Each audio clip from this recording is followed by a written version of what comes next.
welcome to episode 8 of Coffee with Keith. My name is Amy Gruber and I'm Director of Enrollment at TASIS Portugal.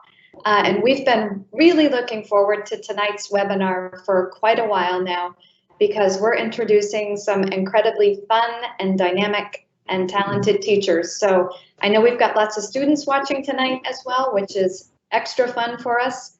And as always, don't forget that you can submit questions via the little question function on the webinar. So without further ado, I will turn it over to Keith.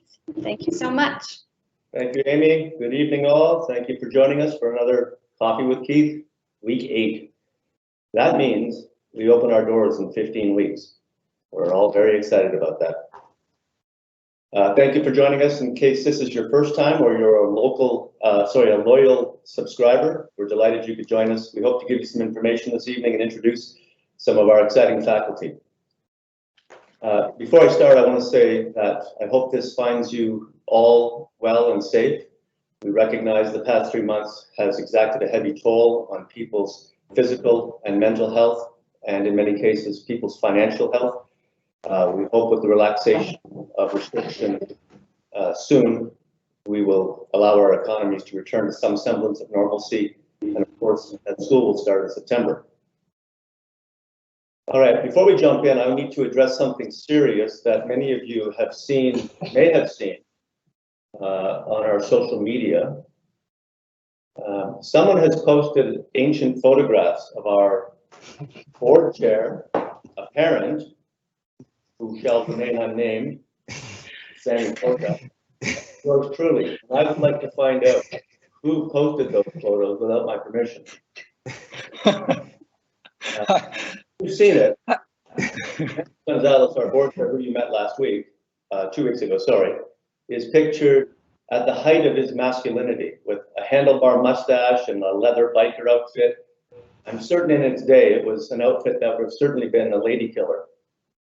And then Sammy Porka, as I mentioned, one of our parents, who in his photo looks like Mr. America via Finland, that is, all lean and athletic and muscles bulging, basically the best he's ever looked in his life. And now I can see how he attracted such a beautiful wife. And then there's me, pre-adolescent, pimple-faced, in a baseball uniform, and having what can only be described as a really bad hair day. I just want to find out who posted those photos. And then I want to know that we are even for any comments I may have made in previous Coffees with Keith. As well, I want to talk about a question that we received just a couple days ago from a curious parent. The parent, whose name is David, I won't reveal his surname, but we'll call him Mr. Lodge. I wanted to know if he could come to the school to join his daughter for lunch next year. And you've all heard me talk a lot about our relationship with parents and how education is a partnership with families, and we truly believe that. So I want to assure David that, of course, he can join us for lunch any day, so long as he is under 1 meter tall and weighs less than 30 kilograms.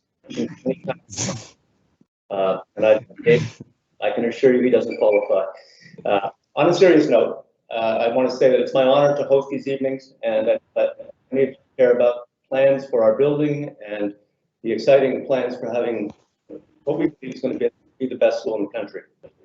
So, due to strong demand recently, we've had to add another pre-kindergarten class. We've had to add another grade 1 class, and we've already added a grade 7 class. So, as you can see, word is getting out, and people are really excited about this venture, and we're thrilled that so many people will be part of our school to be called founding families of TASIS Portugal. And of course, we're adding some classes, so we're going to be hiring some more teachers.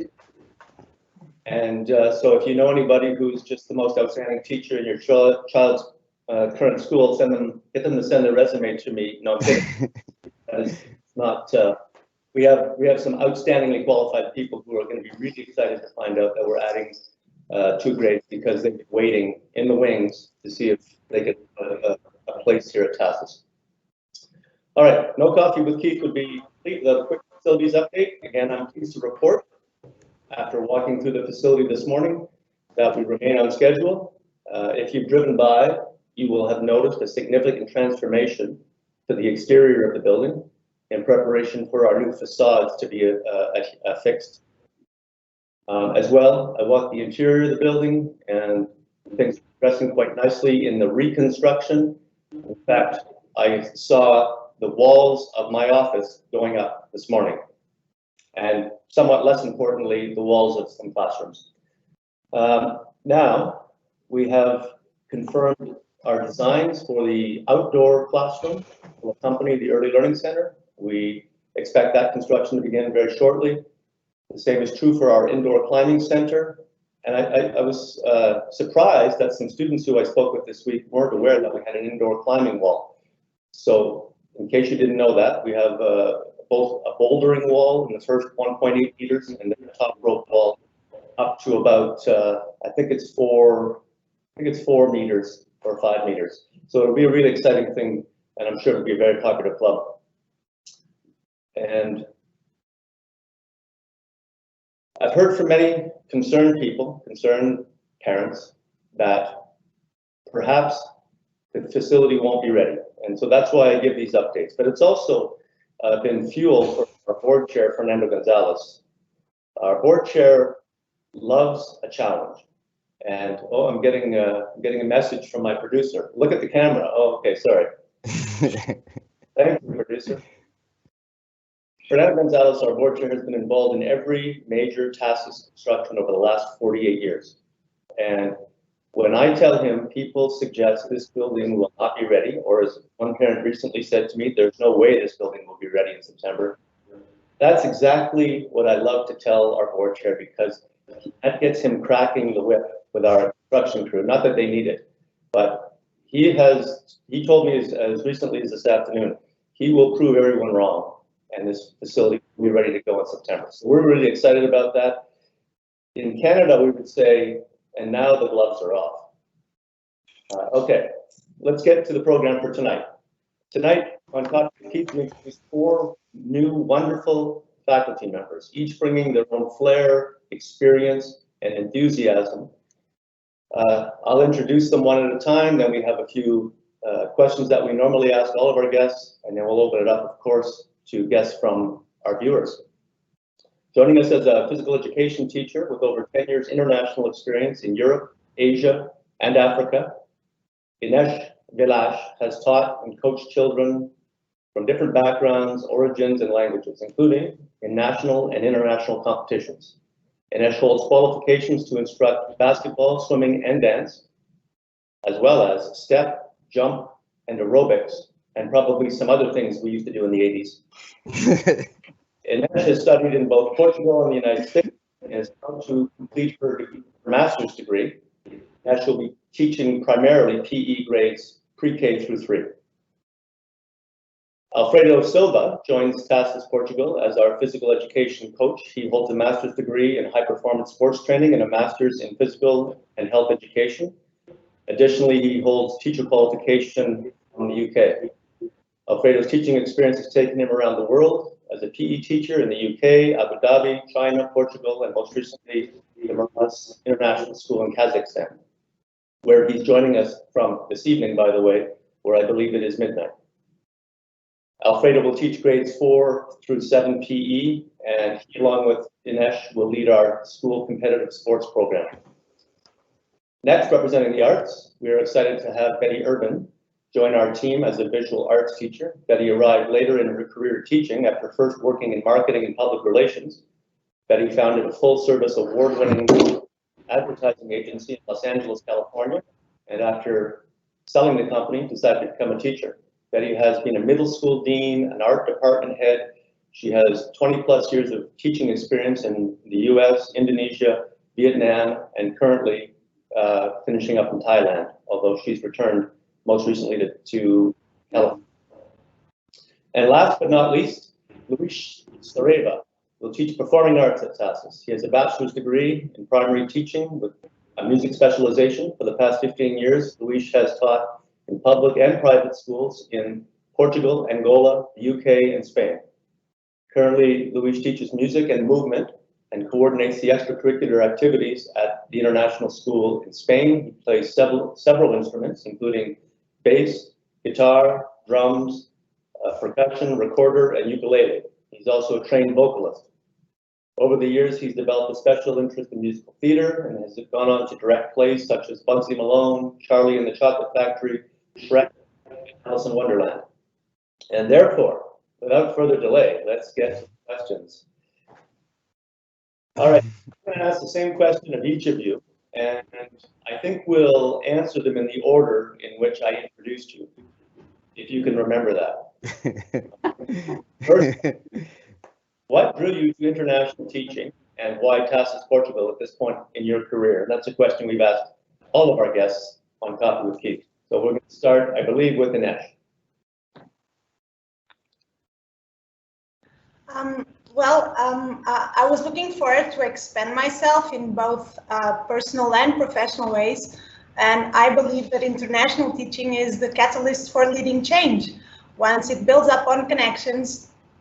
I was looking forward to become a better educator. And as John Dewey taught us, if we continue to teach today, as we taught yesterday, we rob our children of their tomorrow. And TASIS wants their teachers to dare to be better. It's a collaborative community that encourages innovations. And there's a proverb, I think it's a Chinese proverb, that says that it takes 10 years to grow a tree and 100 to cultivate a person. And basically that's it. I'm now willing to open hand of that responsibility. I want to make a change, and I know that through TASIS we can make a change in the lives of our students and their families. And in regards to Portugal, well, although I left the country many years ago, I'm going to cite Dorothy here from The Wizard of Oz, and there's no place like home. So basically, all I'm missing is a pair of shiny red shoes, and with Luis' help, I'll be singing my way back to Portugal. So. That's great. Thank you. Great answer, Ines. And we're looking forward to you coming back from Egypt and joining us very soon. Do you need me to repeat the question, Alfredo? Hello, Keith. Listen, Ines, you made it hard now because you raised the standards here. It's not going to be easy to level up, hey? You forgot to answer why TASIS, but Keith can ask you later on. No, Ines was talking. First of all, let me say thank you, guys, for this opportunity to join this session. I watch all of the sessions, and Keith, I told you this before, but I'm waiting on that voucher, and I can give you my my address again. You told me that you sent that to Kazakhstan, but probably was to the next campus, the campus number 2. I live on number 1. I wonder why. We're gonna have that number in. We're gonna have that number in our heads, eh, for a very long time. He's gonna die with us. But anyway, Ines, well, let me say thank you, and let me welcome all of the families, the parents out there, the students, and the prospective families as well. I am sure you're gonna have a great time today. I'm sure you're gonna have a great journey, and you're gonna help us a lot because we're gonna be a lovely, big and lovely community, and we're going to be all excited. We have big plans. I know the headmaster have big plans for us for the athletics program, the sports program. We were talking a few months ago about the facilities. I was suggesting even tennis courts on the rooftop. Probably Keith was thinking like, this guy is a bit mad, but that's okay. At least he has high expectations. But anyway, let me answer the question. Ines was talking about expanding ourselves, and that's it. When I finish my degrees, and I have a few, I was thinking like, well, I need to do something. I need to do something here to inspire, because if you're gonna ask me why I became a teacher, I became a teacher because I was always inspired by some of the role models that we encounter in our lives. And then I wanted to do that. I wanted to inspire. And as Portuguese, I struggle as well. The having the English as a second language, and after that, after I master it, I'm always learning. But anyway, I've mastered it. Just for the record, I wanted to inspire people, communities, students. That's why I thought about going abroad.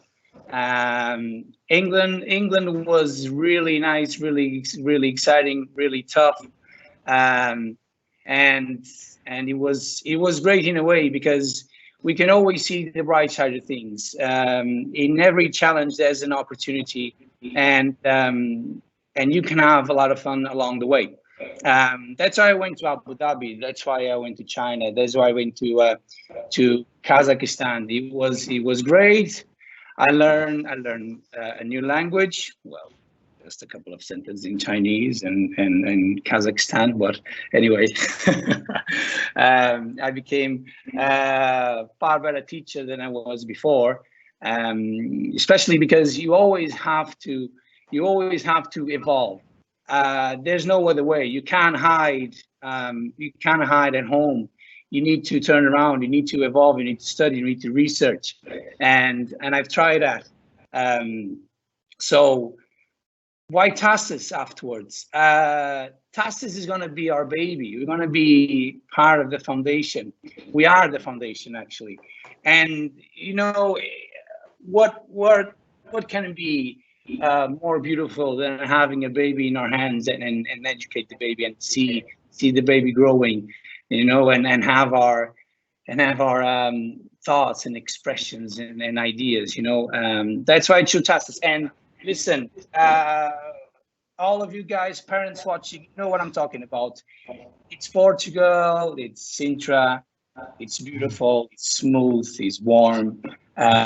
Keith, Amy, you know that already. Betty, you'll know that. You have here a competitor. Obviously, I'm going to win, but that's okay. You don't have to pay me. I'll give you a discount. Yeah, I think I've answered the question, but you can return that afterwards if you want to. Okay, well, thank you very much, Alfredo, for those inspirational words. That's the end of our evening because he's used all our time, but I want to thank him. Bye-bye, see ya. Betty, I'm hoping you still remember the question. I do. Okay. So, Excellent. the first part about international teaching was a desire really to see the world and stretch my teaching abilities, which had been all in the American setting. Why TASIS? I've been following it for 5 years now. And I'd say the overwhelming sense that's really drawn me so strongly and emotionally to TASIS is this incredible sense of a generous spirit in everything I read about and everything that I've seen over the last 5 years. Whether it's dedication to hiring the best teachers, making sure you're surrounded by nature, living in a beautiful situation, having great opportunities, wonderful professional development. There's always this really, really strong feeling of being generous, generosity. And I think going with that, the thing that I really sense to me, which is very important, is the strong sense of ethics and morals. And you get that in everything that you read about TASIS, whether it's from the Switzerland campus, which is where I originally started reading, to what's on the Portugal website as well. It's high integrity. And that's what I'm so excited about. Great, thank you very much, Betty. Over to you, please, Luis. Well, answering the first question, why international teaching? Well, I don't want to repeat my colleagues' words, but it's mostly the same. Instead of getting the vision of just one country, I studied in Portugal, I trained in Portugal, and instead of just getting that vision, I wanted to know a little bit more of the world, different cultures, have interesting experiences, and know also different curriculums and different teaching strategies. the question with Tazis, why Tazis? It's for me it's a deep one, and the reason why I'm joining the staff and feeling privileged for being chosen to join the staff has to do with the sentence with the quote from Mrs. Fleming that I read on the website, which says, "Times may change, but values don't." And that's one of the most accurate sentences I've ever heard about education. A school, before it becomes a learning center, needs to have a philosophy and the guidance based on values and principles. You know, you need to know where you want to go, and you need to have ethics. You like Patty said, you need to have ethics. You need to have integrity. You need to have strong values, and only after that you can start building a learning community. And on the second side, and now I'm going to speak as a parent as well. Portugal and Lisbon, Lisbon is a cultural world capital. If you look around, all the great musicians, all the great theater companies, and all the great artists perform there. And Lisbon also has hundreds of performing spaces, universities dedicated to music and arts, lots of national TV channels and radio stations. And all of that combined with the excellent and fantastic education that TASIS provides is going to open dozens of opportunities for our children. And there I have to include mine.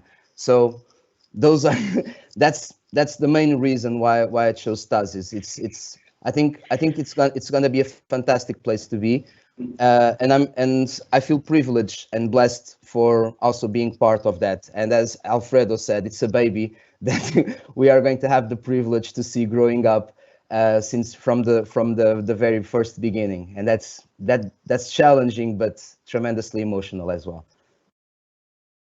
Thank you, Luis. Excellent answer, and I think we all feel that way. Being able to start something of this grand scale, this important to the community, we all feel blessed and privileged.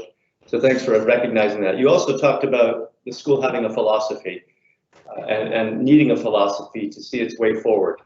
So that leads to our next question, which is, I'm gonna give you a choice, by the way. You can either tell me about your philosophy with teaching elementary and middle school students in your subject area, or you can just talk about what you love about teaching your subject area. Either of those will work for us.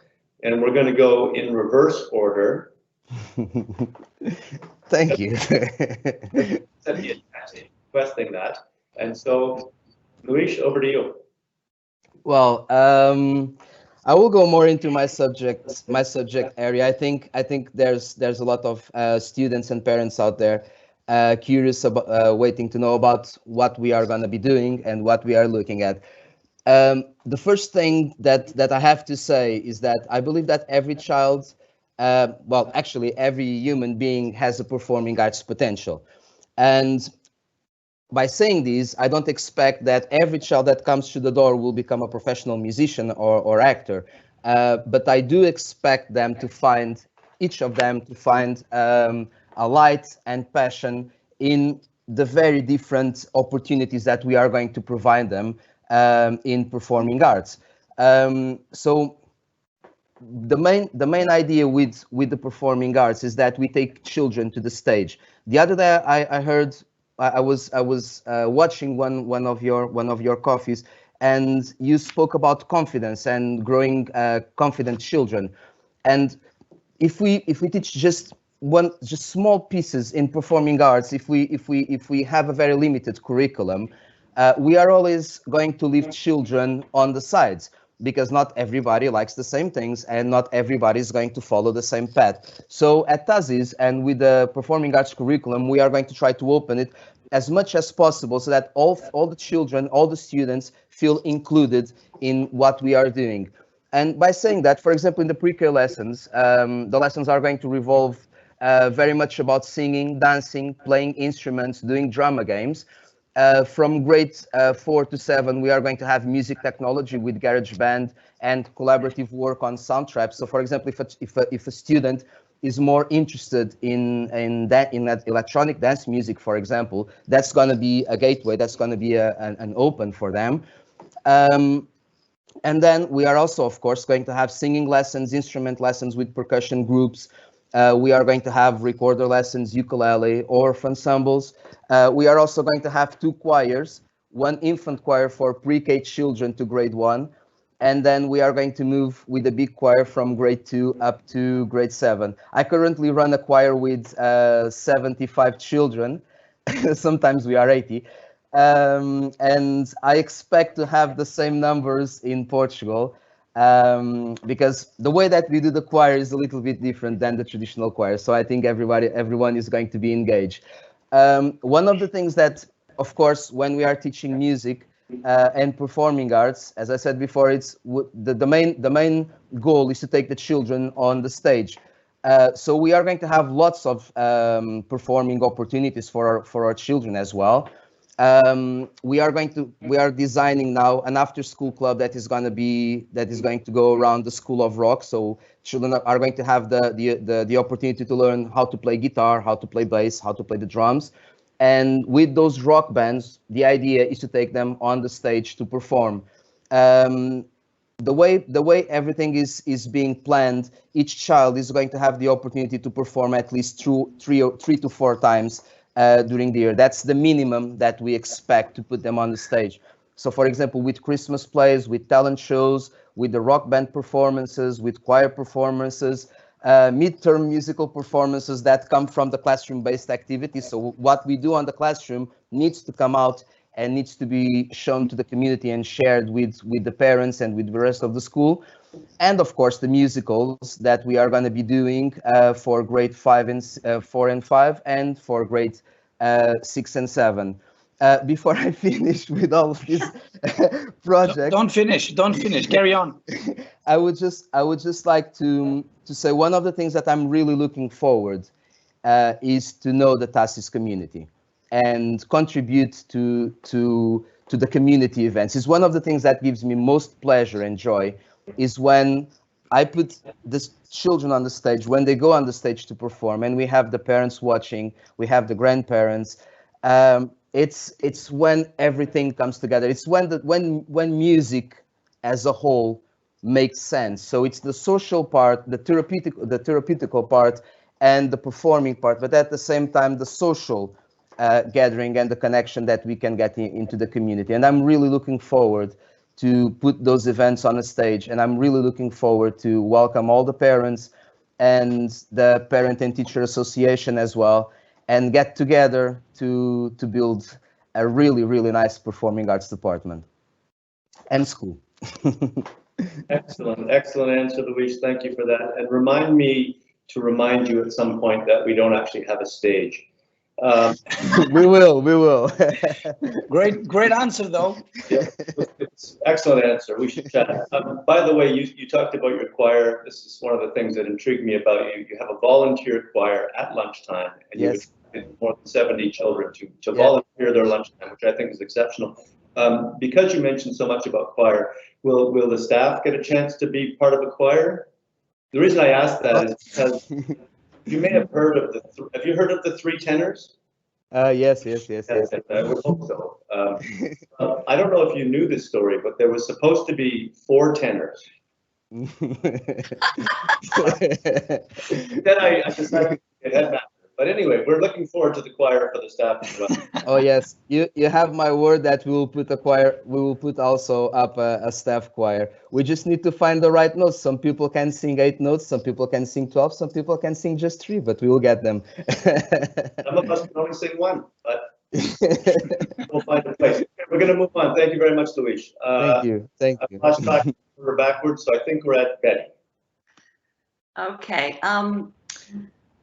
One of the reasons I love teaching art is I feel like it brings a student's whole balances a person around, that I'm helping them build their artistic and aesthetic sensibility, which is often left out of a lot of education. But I think it's really, really important. It's using a different side of the brain and definitely helping with them creative problem solving, which goes into pretty much every part of your life. And I think that's one of the really satisfying things about teaching art, is watching that progression happen. Also, I'm excited to bring Portugal into my curriculum so the students will meet local artists, appreciate the local art, as well as introducing them to international artists around the world. So that just that exposure, and for them to, again, develop that sensitivity when they go to a museum or a studio and having conversations with their parents about art, that they've developed a vocabulary and, again, a sensibility for art. I also love the part of art where you build the confidence in the students that they are able to push the boundaries, experiment, take chances, which I think is really living a full life. So I think that's one of my biggest joys of art as well, is watching the solutions that they come up with, the bravery that they come up with, and the sense of excitement of finding something new and resolving problems. So I love everything about teaching art, and art is in my life all around me all the time. I'm also a practicing artist, and I look forward to sharing that with the kids so they can see I make mistakes, I get dirty, I make messes. I enjoy that actual process of making art, and I look forward to sharing that at TASIS. Excellent, brilliant answers. Thank you, Betty. We've already talked about this, so you're aware of it, but we have a number of TASIS parents who are professional artists as well. And I know you're excited to liaise with them and get to know them and have them as guests into your classroom. So you're going to meet a lot of talented people when you arrive here. That's true also about singing and dancing, Luis. We've got a number of parents who are active in the arts, singing, dancing, and acting. And of course, we have a number of parents, Ines and Alfredo, who are acclaimed athletes. Sammy Porca is not one of those, by the way, but we have a number of acclaimed athletes. I've already volunteered, including flag football. We're going to let Sammy do that. All right, so we're over to Alfredo. Well, Keith, let me confess, it's not going to be easy to level up these two answers of my predecessors here. They're great. I think you should give them a raise. Write that down. How would you like to get your salary, Alfredo?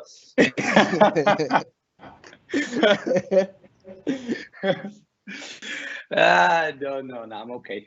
Thank you very much.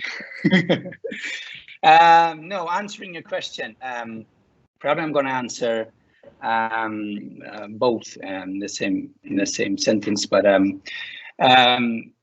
teaching education, we have to understand that education it's a process. It only happens when two people trust each other, and the students, they have to trust us, and they trust us on many reasons.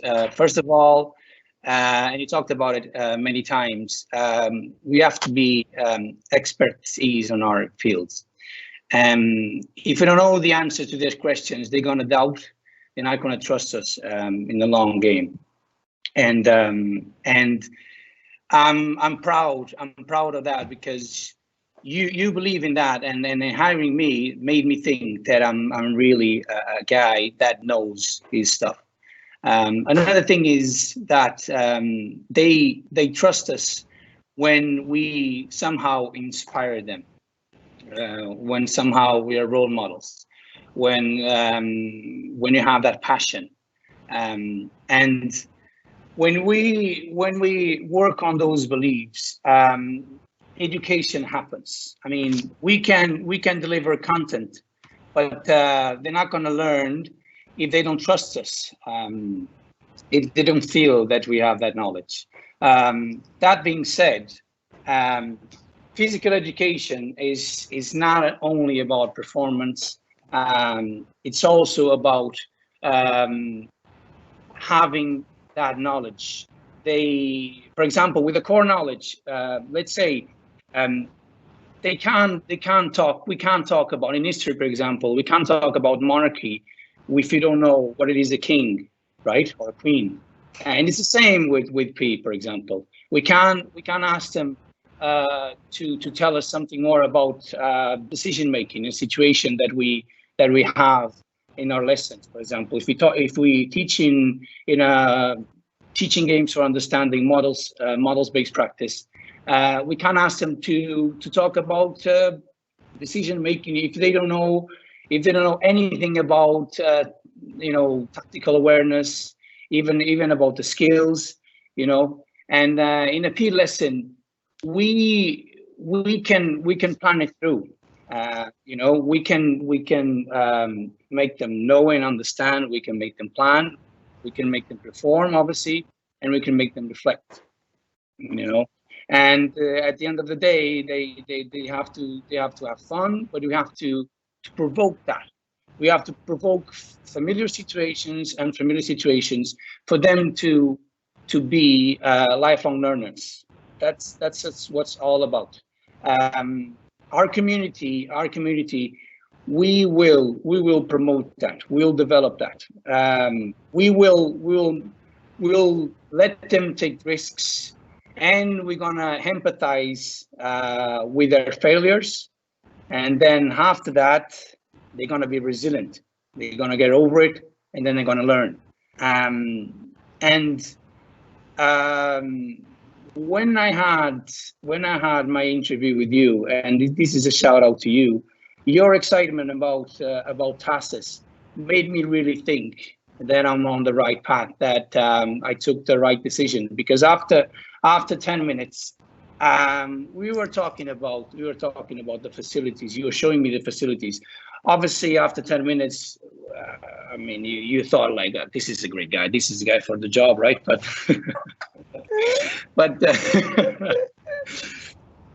no. But anyway, PE, and I'm hoping that the parents understand now what's going to be PE, what's going to be TASIS. TASIS is going to be all around knowledge, but not only about knowledge, around resilience, about empathy, about integrity. As Louise said, Mrs. Fleming said that early on, times change, values don't. I read in one of your blogs, I read something around, I lost my thought. I lost my thought now. Sorry. We'll come back to you, Alfredo, in a few minutes. Yes, please. But excellent answer. Thank you for putting all of those ideas into just one sentence. I think that was brilliant. Now I'm thinking about the last part, but and I also get to that. I certainly want to thank you for volunteering to work for TASIS. Okay, Inesh, please tell us your philosophy or what you love about teaching your subject area. Well, Keith, first, I want to thank you for allowing me to answer after Alfredo, because it makes it much easier. Payback time, Alfredo. In regards to PE, why I love PE, and I think it can be summarized in 3 sentences, which basically are how easy it seems, how good it feels, and how huge and powerful is the impact it can have. In regards to my teaching philosophy, it revolves around 3 principles: fun, challenge, and reinforcement of high standards. And all this are achieved through collaboration. Otherwise, because we want students to have an holistic development. I believe that teachers need to be sure that each individual student feels safe and valued throughout their school life. So we need to do everything we can to support them. So I always try to create a safe learning environment where students are comfortable in trying and failing, knowing it's okay to fail, learning through discovery. So basically creating an inclusive and stimulating environment so students can strive for excellence and reach their highest potential in both academic and as individuals. We all know that children have different development needs, but independently of the stage they are at, I believe that learning has to occur in a progressive way. so students can experience a variety of roles, so we can develop their self-confidence and resilience. We can develop communication skills, and as Alfredo was talking, developing their academic language. So of course we need to approach fundamental movement skills, but in PE I also like, I believe we should use PE as a way to reinforce concepts learned in the classroom. We should bring science and maths and English and technology to our lessons, so we can develop critical thinking, problem solving. So that's my teaching philosophy. Thank you, Anish. Excellent answer. And I'm so glad that you'll be working closely with Alfredo, because I'm hoping you might be able to teach him to count better. You know, of our young students doing 100 push-ups, and then Alfredo saying, "Okay, that's one." Right? So, Definitely. all right, so we're going to move on. We're going to open this up to questions from our viewing audience, and I'll turn it over to Amy Gruber. Thank you, Keith. And we've had several questions come in. This first one is for Betty. And so Betty, what approach does TASIS take in its art program to develop and nurture creative thinking in its students? Although also this can be answered by Luis, I think. Thank you. The first thing I would say is to develop students' self-confidence by giving them the tools that they need to problem solve. So giving them a good base of knowledge, and then encouraging them with the trust and the care to feel free to experiment and try out ideas. Again, in a safe environment where they know they're not going to be mocked or made fun of is like so important to feel that you're in a safe environment when you're reaching out and problem solving. So I think it's the two main steps are building a base of knowledge to knowing the elements of art and the principles of design and being able to utilize those, and then introducing also the idea of a conceptual piece of art behind it, which would fold into problem solving and art. Terrific, thank you. And I would add that the parent who submitted the question is herself an artist who exhibits. And so she's got some professional experience in this area. Fantastic. I look forward to meeting her. Amy, should I add?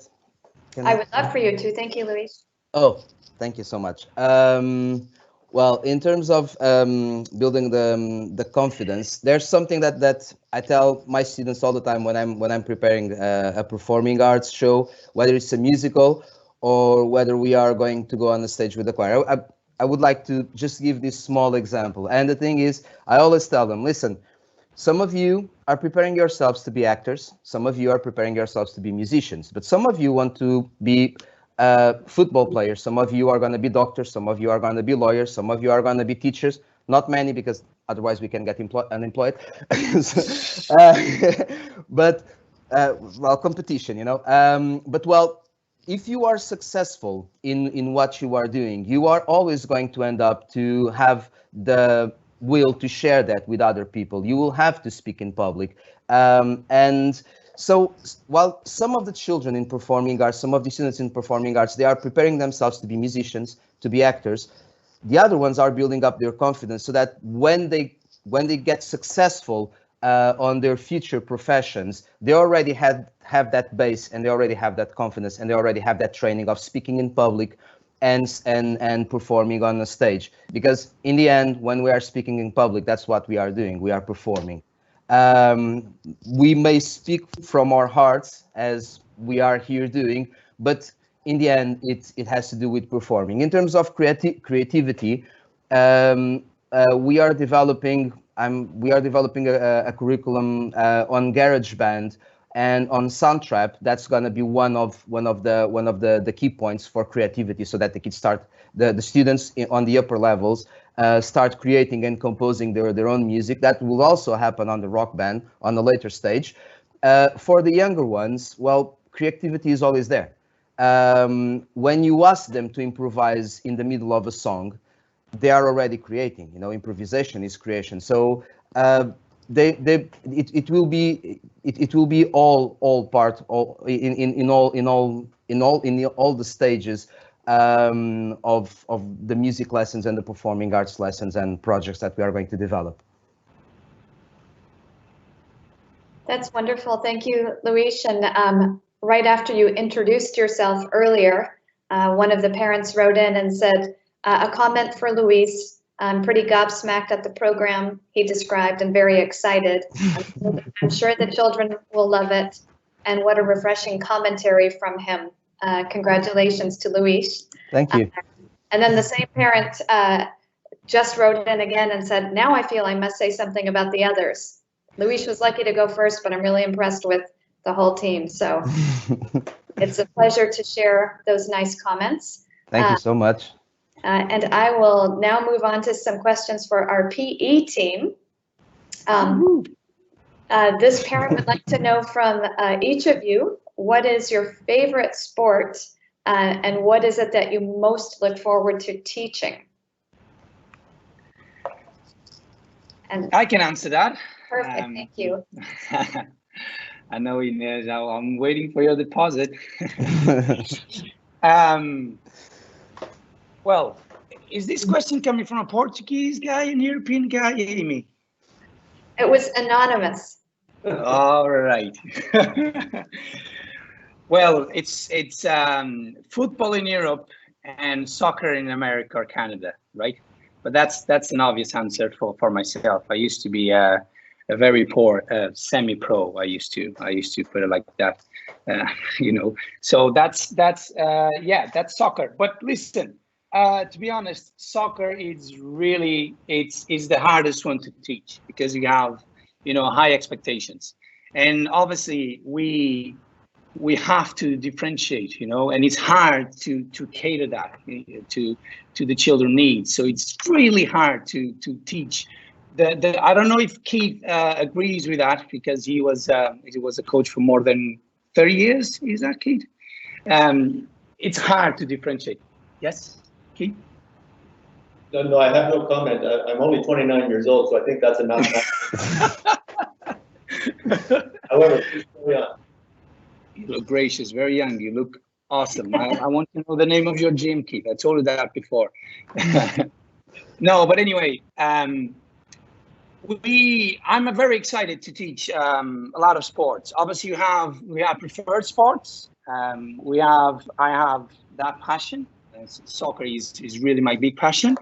But we have to teach a lot of sports, and by saying that, teaching different sports doesn't mean that you're gonna teach different skills, but some of the concepts or a lot of concepts are really can be really, you know, taught and useful across the board. You know, one of the things with the models-based practice teaching games for understanding, it's one of the positives is that, you know, it's the concepts that we are teaching are concepts that are really useful across the board, you know.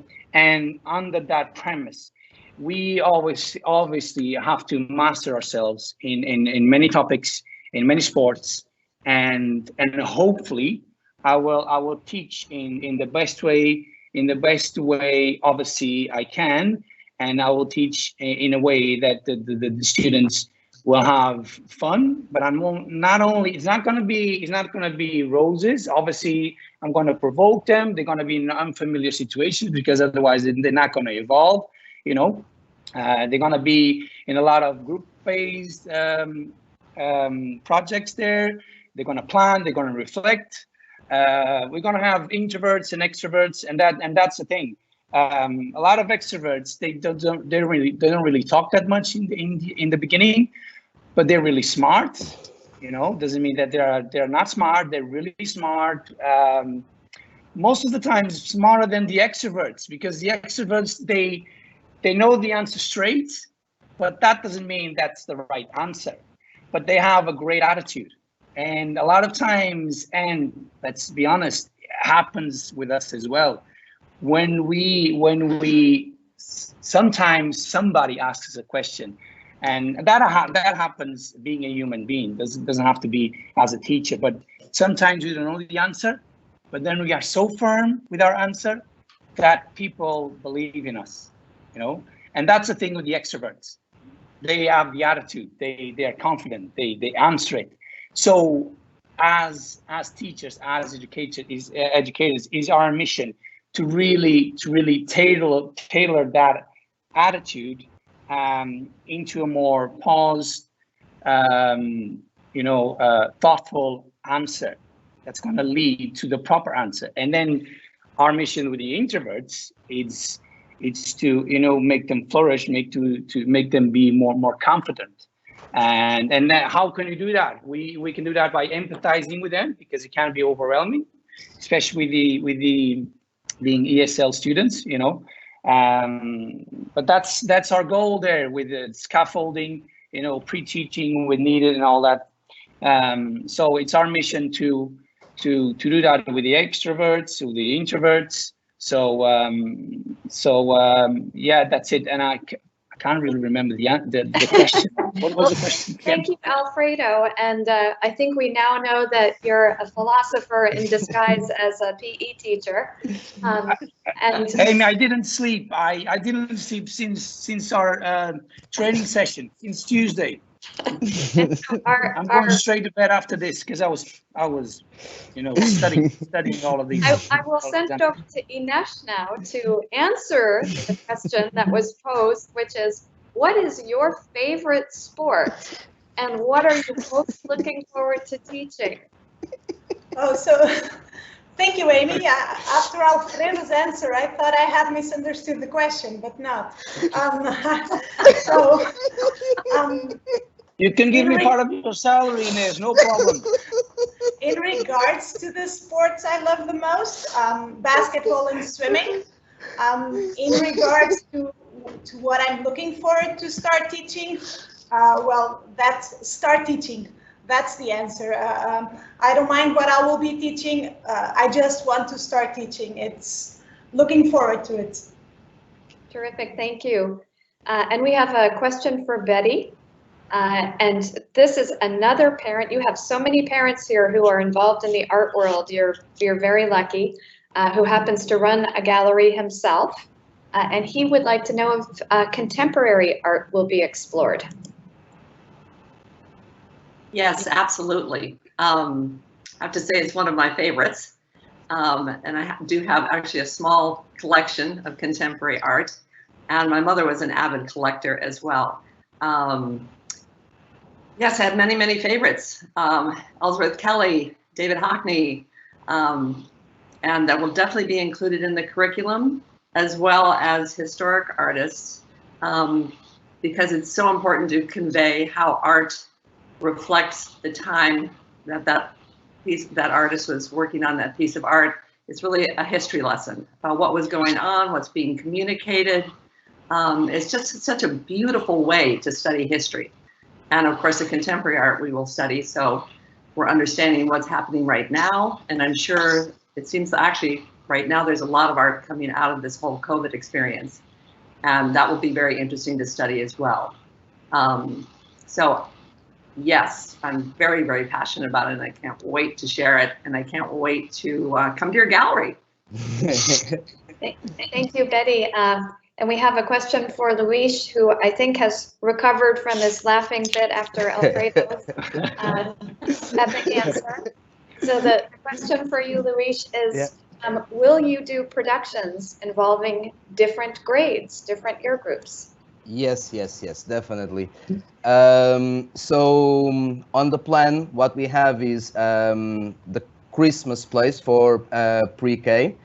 Then for grade 4 and 5, we will have at least one production. It's going to be by the end of the spring term. And then we are going to have a middle school production for the grades 6 and 7. Just to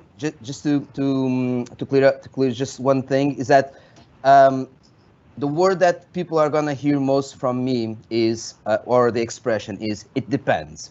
So basically, we are going to have musical theater productions, definitely, because it's one of my biggest passions, And I think it's one of the best moments that we can have in the schools because it pulls everyone together. It's not just the performing arts teacher, it's the classroom teachers, the homeroom teachers, it's the parents with the helping with the costumes, it's the marketing team. So we have it's a real community and collaborative work that we have every time we put a musical theater production up.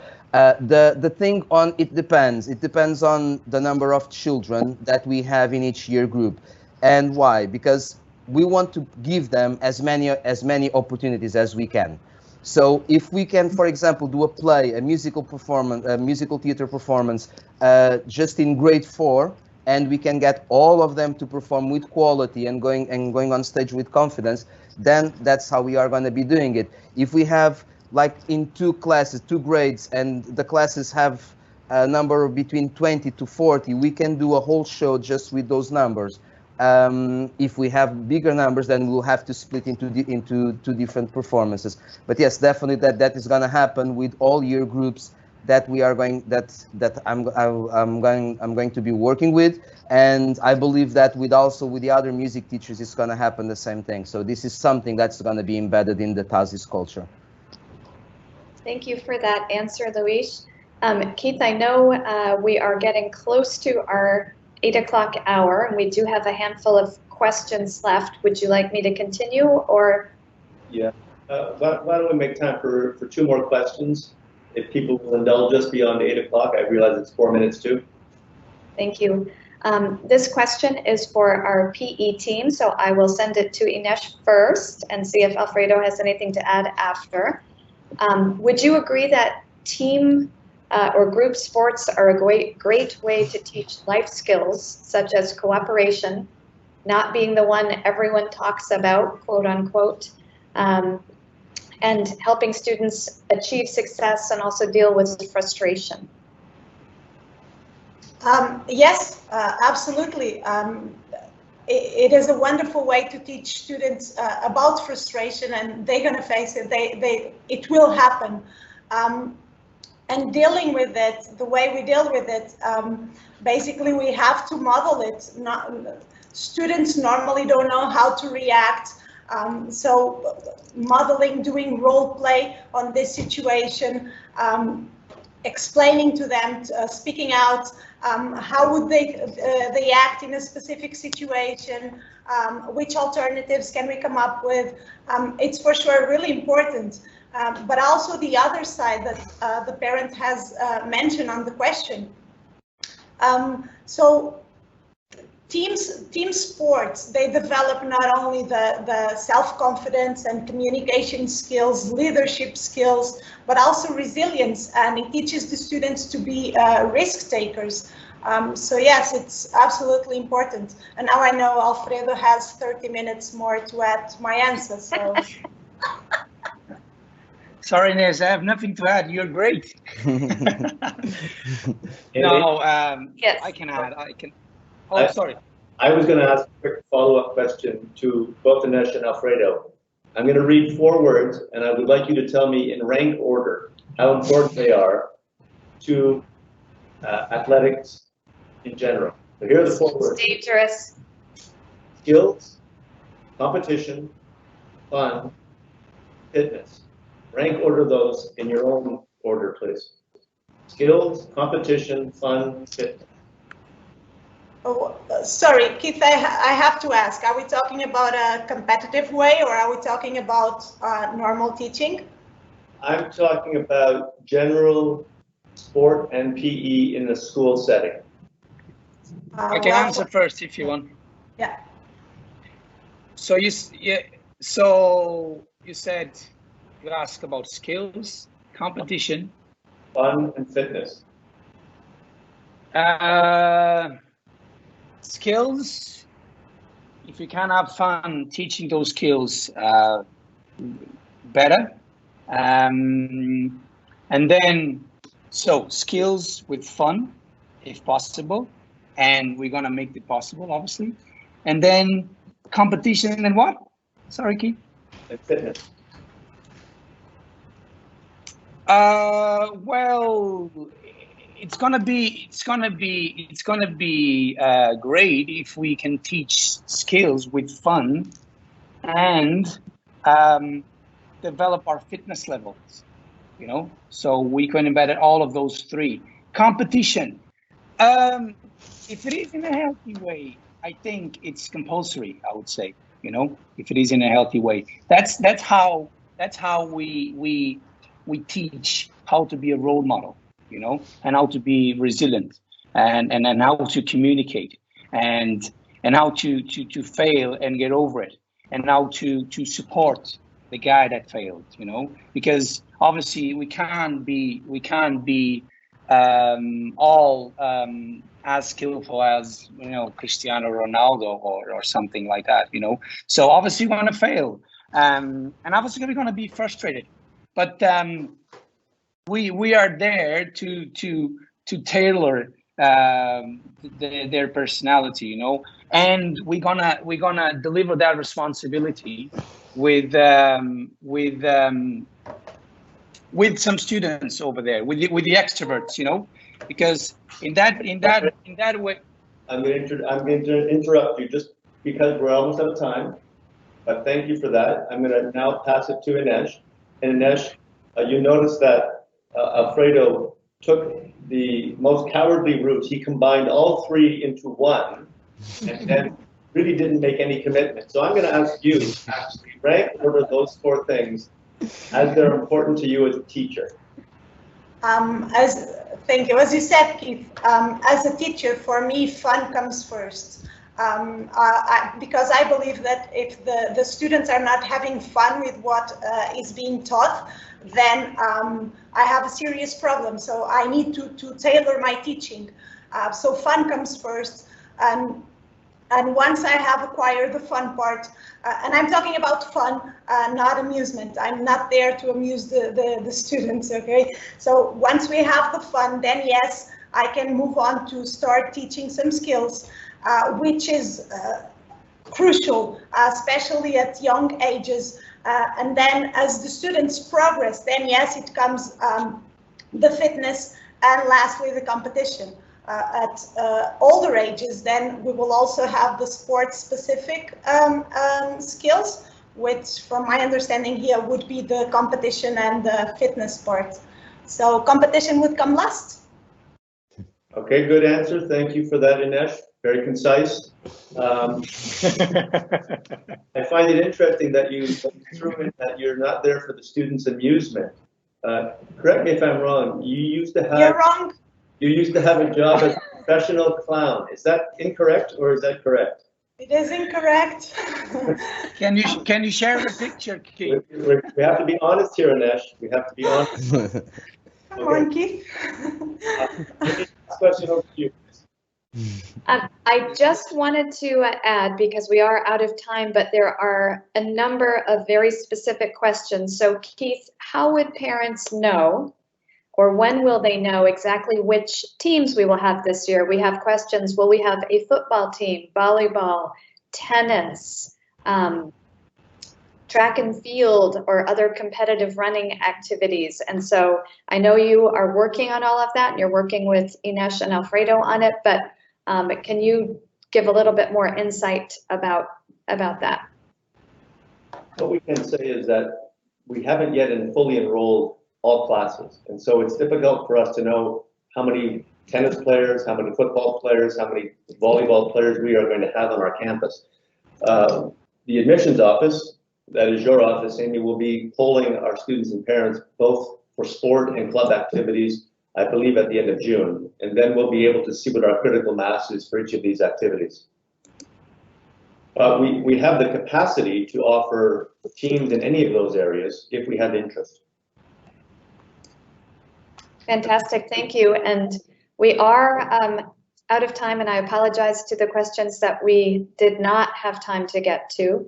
And I know that you would like to say a few words to close this, including announcing the topic for next week's Coffee with Keith webinar, which I think will be an important one for people in this time that we're in.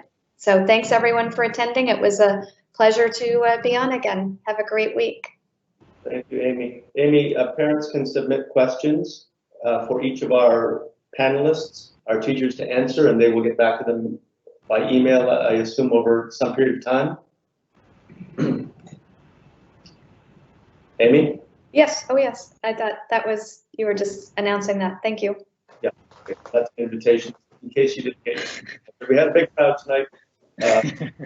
Hosting 4 or 5 speakers is always a challenge, but I want to thank each of our teachers. You did an excellent job. Thank you for joining us, and please, Giverland, please join us next week when we have our academic leadership team.